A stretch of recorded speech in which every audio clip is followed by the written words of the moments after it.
ഇപ്പോഴത്തെ അവസ്ഥ ഒരു വ്യാപാരികളാണ് ഒരു നാടിൻ്റെ സാമ്പത്തിക നട്ടെല്ല് എന്ന് നമുക്ക് മൊത്തത്തിൽ പറഞ്ഞു.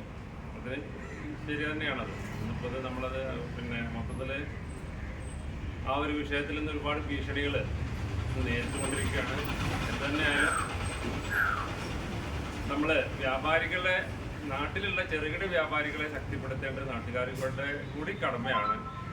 എന്നാൽ തന്നെയുള്ളത് പൊതുവെ ഈ സാമ്പത്തിക ശാസ്ത്രത്തിൽ പറയും മണി ഫ്ലോ എന്ന് പറയുന്നൊരു സംഭവമുണ്ട്.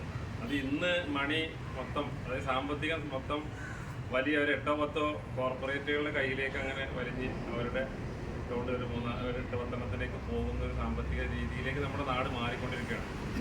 അങ്ങനെ വരുമ്പോൾ രാജ്യത്ത് സാമ്പത്തികമായിട്ട് ഇന്നുള്ള ഈ ചെറുകിട വ്യവസായം അല്ലെങ്കിൽ കടകളും ഒക്കെ തകരുന്നൊരവസ്ഥയിലേക്ക് എത്തുകയാണ്. അതിനെ ഇല്ലായ്മ ചെയ്യണമെങ്കിൽ ഇപ്പോൾ പറഞ്ഞ പോലെ ചെറിയ സാമ്പത്തിക ലാഭം നോക്കാതെ സാധാരണ ഈ ഒരു നമ്മുടെ ഉള്ള ചെറിയ കടകളെ തന്നെ നമ്മൾ സഹായിക്കുക എന്ന് പറഞ്ഞാൽ നമ്മൾ അവരെ തന്നെ നമ്മുടെ ആവശ്യങ്ങൾക്ക് ആശ്രയിക്കേണ്ട ഒരു കടമ നമ്മുടെ കൂടിയാണ്.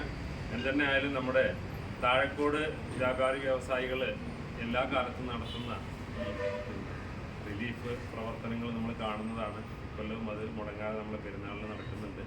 എന്തായാലും ഈ ഒരു ചടങ്ങിന് നിങ്ങൾ ക്ഷണിച്ചതിന് നന്ദി അറിയിക്കുകയാണ്. ഇതിനെല്ലാ ഭാവങ്ങളും നേർന്നുകൊണ്ട് നിർത്തുന്നു.